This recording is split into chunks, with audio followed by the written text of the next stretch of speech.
planning for your future is a good thing. It's a necessary thing. Even though it's uncertain, you have to remember the sun does rise every morning. Yeah. So just keep moving.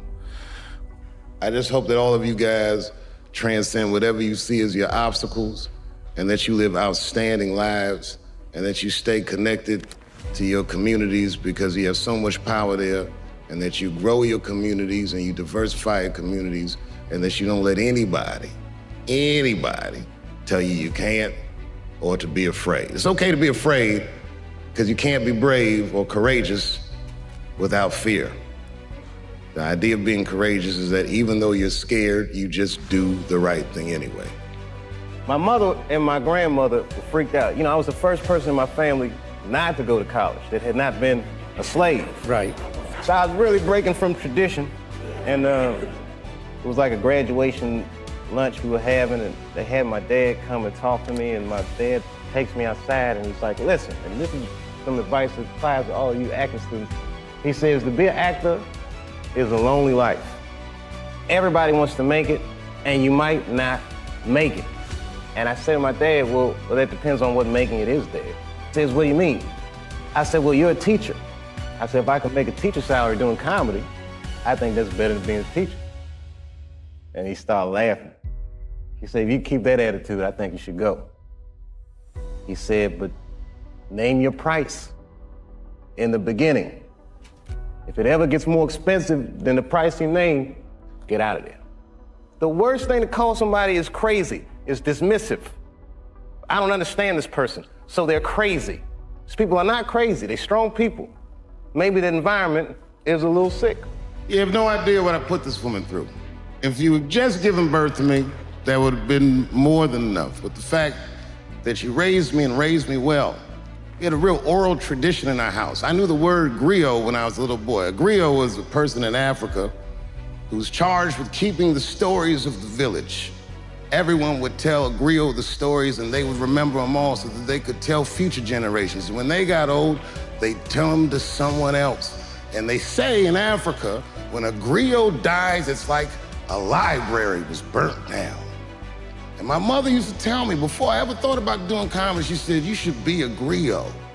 And she'd fill me with every story of Black life. You know, she's educated in African-American studies, and she would let me understand the context that I was being raised in. That I'm being raised in a hostile environment that I have to tame.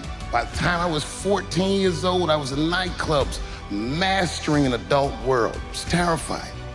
Crack epidemic was going on, and my mother would hear gunshots outside and be scared to death. Maybe it's my son. But early in my career, if you remember, Mom, you used to sit in the club with me.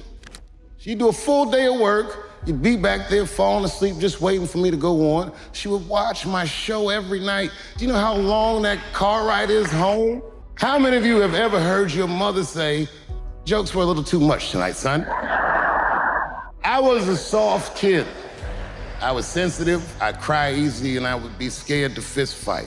And my mother used to tell me this thing, I don't even know if you remember, but you said this to me more than once. You said, son, sometimes you have to be a lion so you can be the lamb you really are. I talk this like a lion. I'm not afraid of any of you. When it comes word to word, I will gab with the best of them, just so I can chill and be me. And that's why I love my art form, because I understand every practitioner of it.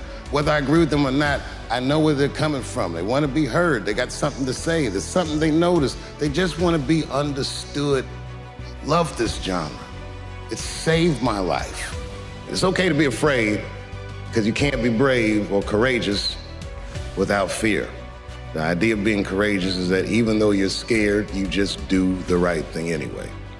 You know, it's funny, I was talking to a guy, he basically said to me that comedy is a reconciliation of paradox.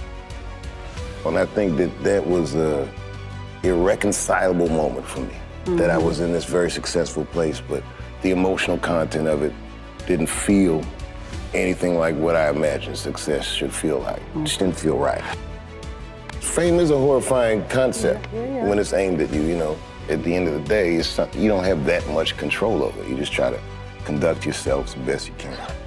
This guy named J.T. Newton, he said, You know, folks, everybody starts somewhere. Tonight, this young man is doing stand-up comedy for the first time. He goes, and who knows? We may be witnessing the birth of a star. Please welcome Dave Chappelle. That was it. I did pretty good. They were like, I was screaming. He's like, that's all for you, kid. That's all for you. But they were treating it like, you know, like I was in the Make-A-Wish Foundation or something, and they just wanted to give me a little boost. But it was encouraging, man. And it felt so good. You know, you'll go through a million bad nights. Comedy is weird. The line moves, it changes. But I think a lot of, especially in comedy, a lot of it has to do with intent. To make people laugh, to reconcile paradox. I'm like just openly, sometimes I'm just openly vent. I think that when you get to a certain altitude, there's more scrutiny over the things you say because the platform is so powerful. I go to a comedy club and check it out. Live comedy is the most incredible thing in the world to me. Like the first time you see a dude just standing there talking, every joke he's saying just hitting, it was working. Every weekend I would go, I'd get a little money, and to the point they started knowing me, I just sit in the crowd and I just be watching. And then on Tuesdays they had an open mic, and I go on Tuesdays to see why people weren't working. Weekends were to see why people were working. Tuesday I was figuring out what's wrong with these people. To watch a comedian bomb is one of the greatest things in the world. I love it. And then at that point, I was talking to a comedian after one of the shows and the owner of the comedy club, and they were both saying, you know, if you want to be a good comedian, you gotta take acting classes. And they didn't explain it. But after that, I went home and I said, Mom, I gotta take acting classes. I had never bombed, let alone got booed off stage. And bombing was horrifying. Nobody wants to bomb. People say, you do comedy, what happens if nobody laughs? I don't know. So that night was liberating because I failed so far beyond my wildest nightmares of failing that it was like, hey, they're all booing. My friends are here watching, my mom. This is not that bad. And after that, I was fearless. I just like having fun. When I'm on stage, I get real happy up there.